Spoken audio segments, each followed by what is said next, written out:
ನಮಸ್ಕಾರ ಬಂಧುಗಳೇ. ಶ್ರೀ ಅನ್ನುವುದು ಶ್ರೀಲಕ್ಷ್ಮಿ ತಾಯಿಯ ಒಂದು ಹೆಸರು. ಈ ಹೆಸರಿಗೆ ಹಲವಾರು ಅರ್ಥಗಳಿವೆ.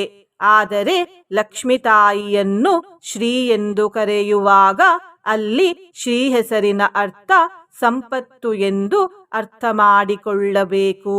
ಈ ಶುಕ್ರವಾರ ನಾವು ಶ್ರೀಸ್ತವ ಅನ್ನುವ ಸ್ತೋತ್ರದ 2 ಸಾಲನ್ನು ಪಾರಾಯಣ ಮಾಡಿದ್ದೇವೆ.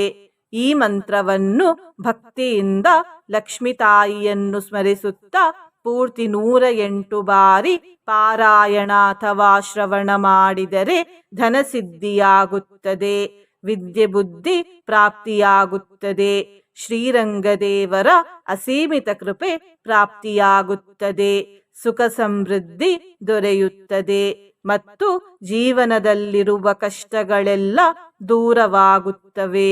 ಇಂದಿನ ಮನೆಮದ್ದು ಹೀಗಿದೆ. ಶೀತ ಕೆಮ್ಮಿನಿಂದ ಹಲವಾರು ಬಾರಿ ಕಿವಿನೋವು ಬರುತ್ತದೆ. ನಿಮಗೆ ಈ ರೀತಿಯ ಸಮಸ್ಯೆ ಇದ್ದರೆ ಬೆಳ್ಳುಳ್ಳಿ, ಶುಂಠಿ ಹಾಗೂ ಹಿಪ್ಪಲಿ ಈ 3 ಪದಾರ್ಥಗಳನ್ನು ತೆಗೆದುಕೊಂಡು ಅವುಗಳನ್ನು ಚೆನ್ನಾಗಿ ತೊಳೆದು ಜಜ್ಜಿ 1 ಲೋಟ ನೀರಿಗೆ ಹಾಕಿ ಕಷಾಯವನ್ನು ತಯಾರಿಸಿ. ಈ ಕಷಾಯವನ್ನು ಕುಡಿಯುವುದರಿಂದ ಕಿವಿನೋವು ಗುಣವಾಗುವ ಜೊತೆ ಶೀತ ಕೆಮ್ಮಿನ ಸಮಸ್ಯೆಯು ದೂರವಾಗುತ್ತದೆ. ಬಂಧುಗಳೇ, ನೀವು ಚಾನಲಿಗೆ ಹೊಸದಾಗಿ ಬಂದಿದ್ದರೆ ಚಾನಲನ್ನು ಸಬ್ಸ್ಕ್ರೈಬ್ ಮಾಡಿ, ಹತ್ತಿರ ಇರುವ ಬೆಲ್ ಬಟನ್ ಪ್ರೆಸ್ ಮಾಡಿ, ಆಲ್ ಅನ್ನುವ ಆಪ್ಷನ್ ಅನ್ನು ಸೆಲೆಕ್ಟ್ ಮಾಡಿ. ನೀವು ಸಬ್ಸ್ಕ್ರೈಬ್ ಮಾಡಿದರೆ ನಮಗೂ ಇನ್ನೂ ಹೆಚ್ಚು ವಿಡಿಯೋ ಮಾಡಲು ಸ್ಫೂರ್ತಿ ಸಿಗುತ್ತದೆ ಮತ್ತು ನಿಮಗೂ ನಮ್ಮ ಹೊಸ ವಿಡಿಯೋ ಅಪ್ಲೋಡ್ ಆದ ತಕ್ಷಣವೇ ಸಿಗುತ್ತದೆ. ಮಂತ್ರಶ್ರವಣ ಮಾಡುವಾಗ ಓಂ ಶ್ರೀಯೈ ನಮಃ ಎಂದು ಕಮೆಂಟ್ ಮಾಡಿ ಬಂಧುಗಳೇ. ಮಂತ್ರ ಪಾರಾಯಣವನ್ನು ಶುರು ಮಾಡೋಣ. ಲಕ್ಷ್ಮೀ ಕ್ಷೀರ ಸಮುದ್ರ ರಾಜತನಯಂ ಶ್ರೀರಂಗಧಾಮೇಶ್ವರೀಂ ದಾಸೀಭೂತ ಸಮಸ್ತ ದೇವ ವನಿತಾಂ ಲೋಕೈಕ ದೀಪಾಂಕುರಾಂ.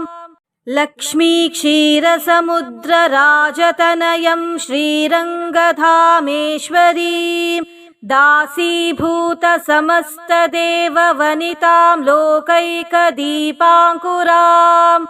ಲಕ್ಷ್ಮೀ ಕ್ಷೀರ ಸಮುದ್ರ ರಾಜತನಯಂ ಶ್ರೀರಂಗಧಾಮೇಶ್ವರೀಂ ದಾಸೀಭೂತ ಸಮಸ್ತ ದೇವ ವನಿತಾಂ ಲೋಕೈಕ ದೀಪಾಂಕುರಾಂ. ಲಕ್ಷ್ಮೀ ಕ್ಷೀರ ಸಮುದ್ರ ರಾಜತನಯಂ ಶ್ರೀರಂಗಧಾಮೇಶ್ವರೀಂ ದಾಸೀಭೂತ ಸಮಸ್ತ ದೇವ ವನಿತಾಂ ಲೋಕೈಕ ದೀಪಾಂಕುರಾಂ. ಲಕ್ಷ್ಮೀ ಕ್ಷೀರ ಸಮುದ್ರ ರಾಜತನಯಂ ಶ್ರೀರಂಗಧಾಮೇಶ್ವರೀಂ ದಾಸೀಭೂತ ಸಮಸ್ತ ದೇವ ವನಿತಾಂ ಲೋಕೈಕ ದೀಪಾಂಕುರಾಂ. ಲಕ್ಷ್ಮೀ ಕ್ಷೀರ ಸಮುದ್ರ ರಾಜತನಯಂ ಶ್ರೀರಂಗಧಾಮೇಶ್ವರೀಂ ದಾಸೀಭೂತ ಸಮಸ್ತ ದೇವ ವನಿತಾಂ ಲೋಕೈಕ ದೀಪಾಂಕುರಾಂ. ಲಕ್ಷ್ಮೀ ಕ್ಷೀರ ಸಮುದ್ರ ರಾಜತನಯಂ ಶ್ರೀರಂಗಧಾಮೇಶ್ವರೀಂ ದಾಸೀಭೂತ ಸಮಸ್ತ ದೇವ ವನಿತಾಂ ಲೋಕೈಕ ದೀಪಾಂಕುರಾಂ. ಲಕ್ಷ್ಮೀ ಕ್ಷೀರ ಸಮುದ್ರ ರಾಜತನಯಂ ಶ್ರೀರಂಗಧಾಮೇಶ್ವರೀಂ ದಾಸೀಭೂತ ಸಮಸ್ತ ದೇವ ವನಿತಾಂ ಲೋಕೈಕ ದೀಪಾಂಕುರಾಂ. ಲಕ್ಷ್ಮೀ ಕ್ಷೀರ ಸಮುದ್ರ ರಾಜತನಯಂ ಶ್ರೀರಂಗಧಾಮೇಶ್ವರೀಂ ದಾಸೀಭೂತ ಸಮಸ್ತ ದೇವ ವನಿತಾಂ ಲೋಕೈಕ ದೀಪಾಂಕುರಾಂ. ಲಕ್ಷ್ಮೀ ಕ್ಷೀರ ಸಮುದ್ರ ರಾಜತನಯಂ ಶ್ರೀರಂಗಧಾಮೇಶ್ವರೀಂ ದಾಸೀಭೂತ ಸಮಸ್ತ ದೇವ ವನಿತಾಂ ಲೋಕೈಕ ದೀಪಾಂಕುರಾಂ. ಲಕ್ಷ್ಮೀ ಕ್ಷೀರ ಸಮುದ್ರ ರಾಜತನಯಂ ಶ್ರೀರಂಗಧಾಮೇಶ್ವರೀಂ ದಾಸೀಭೂತ ಸಮಸ್ತ ದೇವ ವನಿತಾಂ ಲೋಕೈಕ ದೀಪಾಂಕುರಾಂ. लक्ष्मीक्षीरसमुद्रराजतनयं श्रीरङ्गधामेश्वरीं दासीभूतसमस्तदेववनितां लोकैकदीपाङ्कुराम् लक्ष्मीक्षीरसमुद्रराजतनयं श्रीरङ्गधामेश्वरीं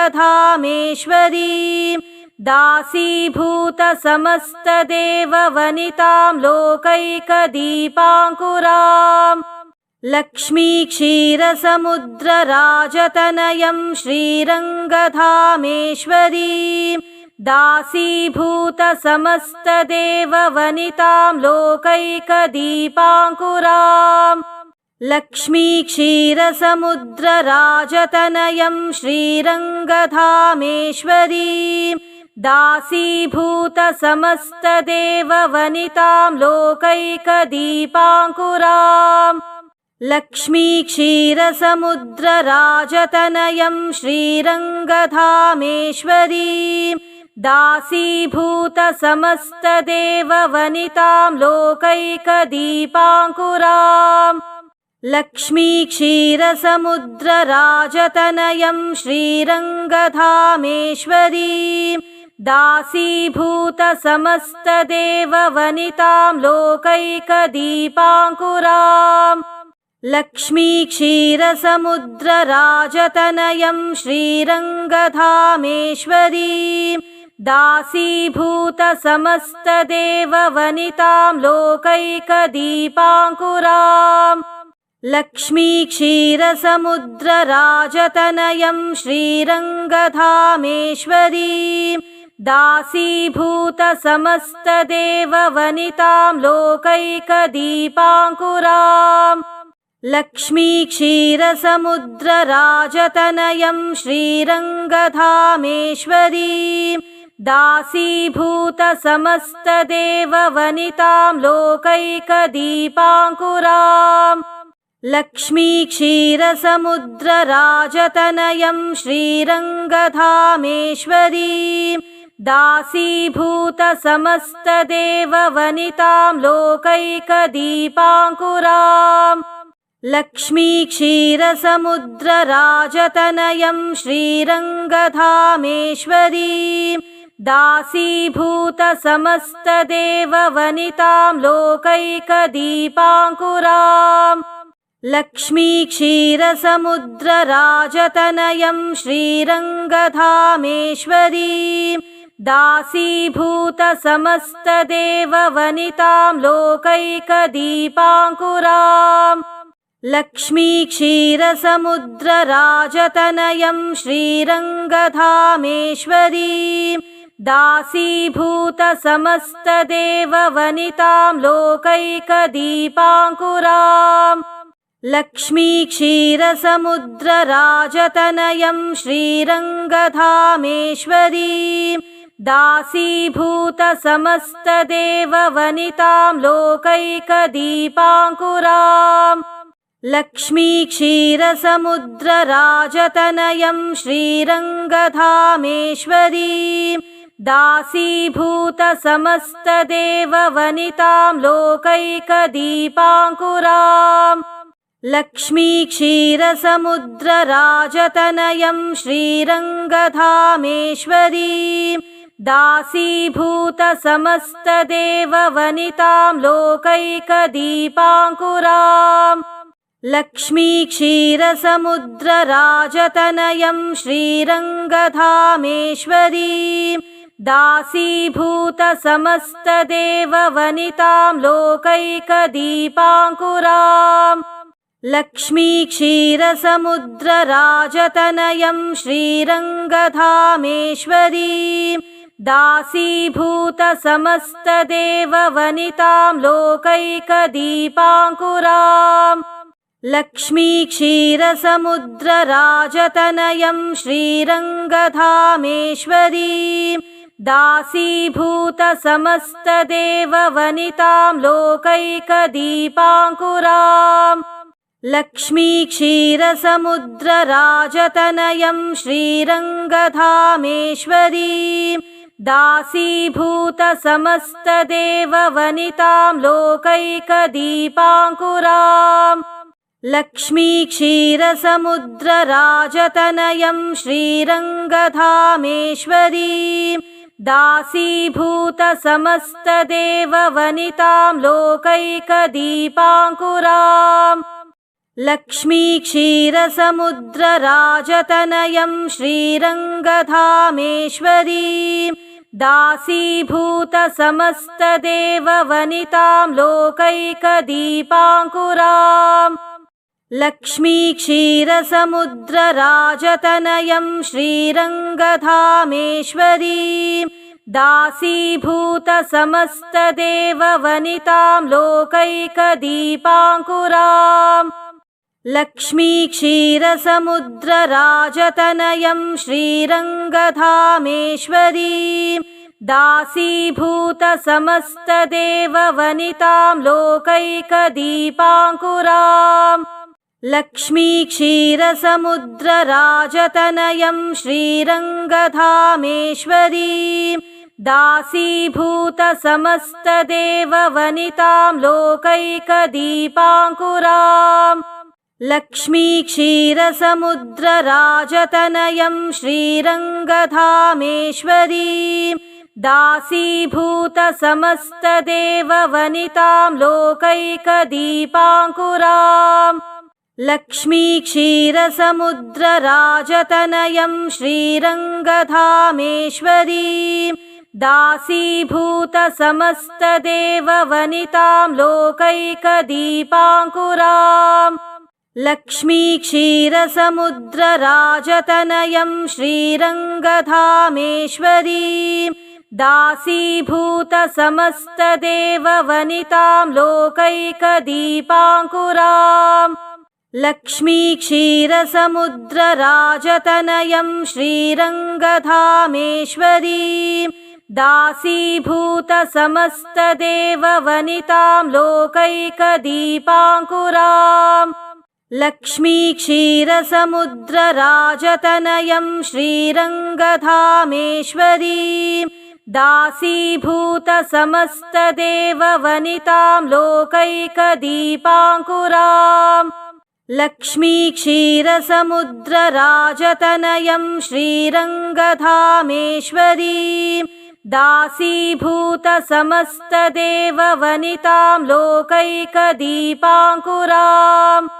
लक्ष्मीक्षीरसमुद्रराजतनयं श्रीरङ्गधामेश्वरीं दासीभूतसमस्तदेववनितां लोकैकदीपाङ्कुराम् लक्ष्मीक्षीरसमुद्रराजतनयं श्रीरङ्गधामेश्वरीं दासीभूतसमस्तदेववनितां लोकैकदीपाङ्कुराम् लक्ष्मीक्षीरसमुद्रराजतनयं श्रीरङ्गधामेश्वरीं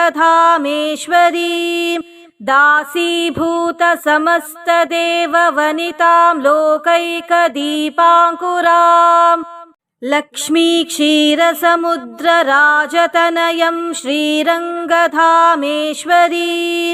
दासीभूतसमस्तदेववनितां लोकैकदीपाङ्कुराम् लक्ष्मीक्षीरसमुद्रराजतनयं श्रीरङ्गधामेश्वरीं दासीभूतसमस्तदेववनितां लोकैकदीपाङ्कुराम् लक्ष्मीक्षीरसमुद्रराजतनयं श्रीरङ्गधामेश्वरीं दासीभूतसमस्तदेववनितां लोकैकदीपाङ्कुराम् लक्ष्मीक्षीरसमुद्रराजतनयं श्रीरङ्गधामेश्वरीं दासीभूतसमस्तदेववनितां लोकैकदीपाङ्कुराम् लक्ष्मीक्षीरसमुद्रराजतनयं श्रीरङ्गधामेश्वरीं दासीभूतसमस्तदेववनितां लोकैकदीपाङ्कुराम् लक्ष्मीक्षीरसमुद्रराजतनयं श्रीरङ्गधामेश्वरीं दासीभूतसमस्तदेववनितां लोकैकदीपाङ्कुराम् लक्ष्मीक्षीरसमुद्रराजतनयं श्रीरङ्गधामेश्वरीं दासीभूतसमस्तदेववनितां लोकैकदीपाङ्कुराम् लक्ष्मीक्षीरसमुद्रराजतनयं श्रीरङ्गधामेश्वरीं दासीभूतसमस्तदेववनितां लोकैकदीपाङ्कुराम् लक्ष्मीक्षीरसमुद्रराजतनयं श्रीरङ्गधामेश्वरीं दासीभूतसमस्तदेववनितां लोकैकदीपाङ्कुराम् लक्ष्मीक्षीरसमुद्रराजतनयं श्रीरङ्गधामेश्वरीं दासीभूतसमस्तदेववनितां लोकैकदीपाङ्कुराम् लक्ष्मीक्षीरसमुद्रराजतनयं श्रीरङ्गधामेश्वरीं दासीभूतसमस्तदेववनितां लोकैकदीपाङ्कुराम् लक्ष्मीक्षीरसमुद्रराजतनयं श्रीरङ्गधामेश्वरीं दासीभूतसमस्तदेववनितां लोकैकदीपाङ्कुराम् लक्ष्मीक्षीरसमुद्रराजतनयं श्रीरङ्गधामेश्वरीं दासीभूतसमस्तदेववनितां लोकैकदीपाङ्कुराम् लक्ष्मीक्षीरसमुद्रराजतनयं श्रीरङ्गधामेश्वरीं दासीभूतसमस्तदेववनितां लोकैकदीपाङ्कुराम् लक्ष्मीक्षीरसमुद्रराजतनयं श्रीरङ्गधामेश्वरीं दासीभूतसमस्तदेववनितां लोकैकदीपाङ्कुराम् लक्ष्मीक्षीरसमुद्रराजतनयं श्रीरङ्गधामेश्वरीं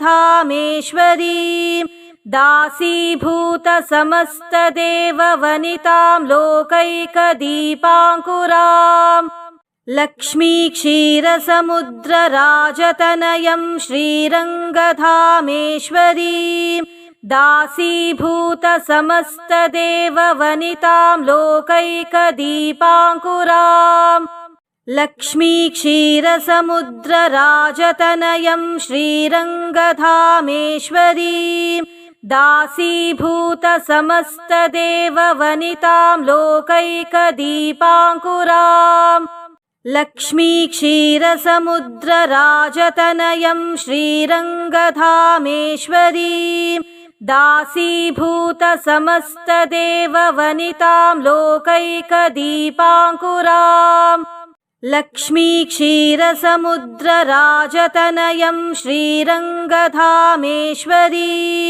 दासीभूतसमस्तदेववनितां लोकैकदीपाङ्कुराम् लक्ष्मीक्षीरसमुद्रराजतनयं श्रीरङ्गधामेश्वरीं दासीभूतसमस्तदेववनितां लोकैकदीपाङ्कुराम् लक्ष्मीक्षीरसमुद्रराजतनयं श्रीरङ्गधामेश्वरीं दासीभूतसमस्तदेववनितां लोकैकदीपाङ्कुराम् लक्ष्मीक्षीरसमुद्रराजतनयं श्रीरङ्गधामेश्वरीं दासीभूतसमस्तदेववनितां लोकैकदीपाङ्कुराम् लक्ष्मीक्षीरसमुद्रराजतनयं श्रीरङ्गधामेश्वरीं दासीभूतसमस्तदेववनितां लोकैकदीपाङ्कुराम् लक्ष्मीक्षीरसमुद्रराजतनयं श्रीरङ्गधामेश्वरीं दासीभूतसमस्तदेववनितां लोकैकदीपाङ्कुराम् लक्ष्मीक्षीरसमुद्रराजतनयं श्रीरङ्गधामेश्वरीं दासीभूतसमस्तदेववनितां लोकैकदीपाङ्कुराम् लक्ष्मीक्षीरसमुद्रराजतनयं श्रीरङ्गधामेश्वरीं दासीभूतसमस्तदेववनितां लोकैकदीपाङ्कुराम् लक्ष्मीक्षीरसमुद्रराजतनयं श्रीरङ्गधामेश्वरीं दासीभूतसमस्तदेववनितां लोकैकदीपाङ्कुराम् लक्ष्मीक्षीरसमुद्रराजतनयं श्रीरङ्गधामेश्वरीं दासीभूतसमस्तदेववनितां लोकैकदीपाङ्कुराम् लक्ष्मीक्षीरसमुद्रराजतनयं श्रीरङ्गधामेश्वरीं दासीभूतसमस्तदेववनितां लोकैकदीपाङ्कुराम् लक्ष्मीक्षीरसमुद्रराजतनयं श्रीरङ्गधामेश्वरीं दासीभूतसमस्तदेववनितां लोकैकदीपाङ्कुराम् लक्ष्मीक्षीरसमुद्रराजतनयं श्रीरङ्गधामेश्वरीं दासीभूतसमस्तदेववनितां लोकैकदीपाङ्कुराम् लक्ष्मीक्षीरसमुद्रराजतनयं श्रीरङ्गधामेश्वरीं दासीभूतसमस्तदेववनितां लोकैकदीपाङ्कुराम् लक्ष्मीक्षीरसमुद्रराजतनयं श्रीरङ्गधामेश्वरीं दासीभूतसमस्तदेववनितां लोकैकदीपाङ्कुराम् लक्ष्मीक्षीरसमुद्रराजतनयं श्रीरङ्गधामेश्वरीं दासीभूतसमस्तदेववनितां लोकैकदीपाङ्कुराम् लक्ष्मीक्षीरसमुद्रराजतनयं श्रीरङ्गधामेश्वरीं दासीभूतसमस्तदेववनितां लोकैकदीपाङ्कुराम् लक्ष्मीक्षीरसमुद्रराजतनयं श्रीरङ्गधामेश्वरीं दासीभूतसमस्तदेववनितां लोकैकदीपाङ्कुराम् लक्ष्मीक्षीरसमुद्रराजतनयं श्रीरङ्गधामेश्वरीं दासीभूतसमस्तदेववनितां लोकैकदीपाङ्कुराम् लक्ष्मीक्षीरसमुद्रराजतनयं श्रीरङ्गधामेश्वरीं दासीभूतसमस्तदेववनितां लोकैकदीपाङ्कुराम् लक्ष्मीक्षीरसमुद्रराजतनयं श्रीरङ्गधामेश्वरीं दासीभूतसमस्तदेववनितां लोकैकदीपाङ्कुराम् लक्ष्मीक्षीरसमुद्रराजतनयं श्रीरङ्गधामेश्वरीं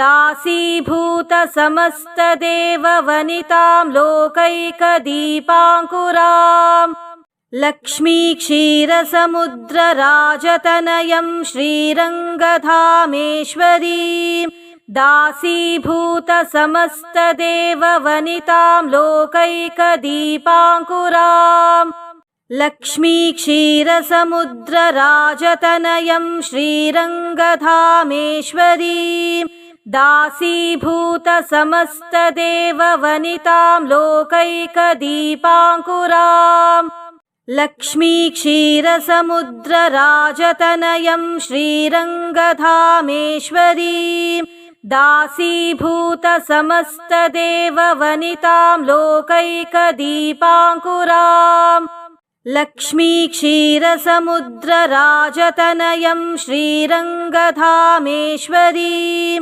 दासीभूतसमस्तदेववनितां लोकैकदीपाङ्कुराम् लक्ष्मीक्षीरसमुद्रराजतनयं श्रीरङ्गधामेश्वरीं दासीभूतसमस्तदेववनितां लोकैकदीपाङ्कुराम् लक्ष्मी क्षीरसमुद्रराजतनयं श्रीरङ्गधामेश्वरीं दासीभूतसमस्तदेववनितां लोकैकदीपाङ्कुराम् लक्ष्मी क्षीरसमुद्रराजतनयं श्रीरङ्गधामेश्वरीं दासीभूतसमस्तदेववनितां लोकैकदीपाङ्कुराम् लक्ष्मी क्षीरसमुद्रराजतनयं श्रीरङ्गधामेश्वरीं दासीभूतसमस्तदेववनितां लोकैकदीपाङ्कुराम् लक्ष्मी क्षीरसमुद्रराजतनयं श्रीरङ्गधामेश्वरीं दासीभूतसमस्तदेववनितां लोकैकदीपाङ्कुराम्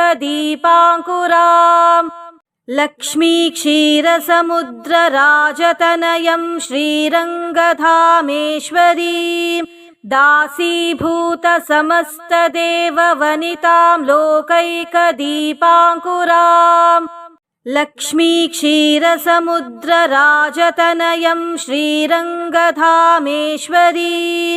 दासीभूतसमस्तदेववनितां लोकैकदीपाङ्कुराम् लक्ष्मी क्षीरसमुद्रराजतनयं श्रीरङ्गधामेश्वरीं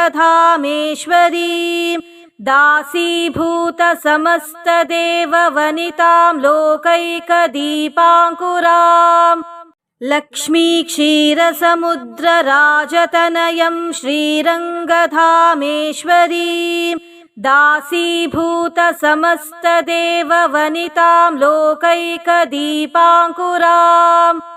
लक्ष्मी क्षीरसमुद्रराजतनयं श्रीरङ्गधामेश्वरीं दासीभूतसमस्तदेववनितां लोकैकदीपाङ्कुराम् लक्ष्मी क्षीरसमुद्रराजतनयं श्रीरङ्गधामेश्वरीं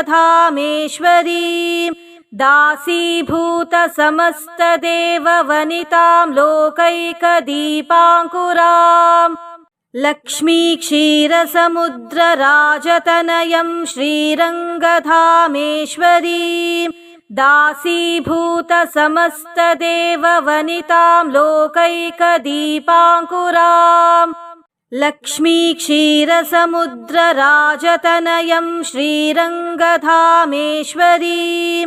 दासीभूतसमस्तदेववनितां लोकैकदीपाङ्कुराम् लक्ष्मी क्षीरसमुद्रराजतनयं श्रीरङ्गधामेश्वरीं दासीभूतसमस्तदेववनितां लोकैकदीपाङ्कुराम् लक्ष्मी क्षीरसमुद्रराजतनयं श्रीरङ्गधामेश्वरीं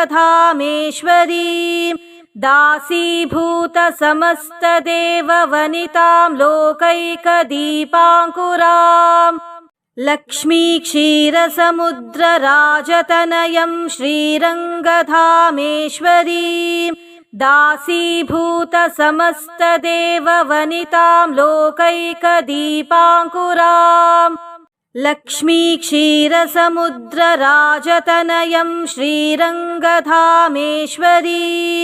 दासीभूतसमस्तदेववनितां लोकैकदीपाङ्कुराम् लक्ष्मी क्षीरसमुद्रराजतनयं श्रीरङ्गधामेश्वरीं दासीभूतसमस्तदेववनितां लोकैकदीपाङ्कुराम् लक्ष्मी क्षीरसमुद्रराजतनयं श्रीरङ्गधामेश्वरीं दासीभूतसमस्तदेववनितां लोकैकदीपाङ्कुराम्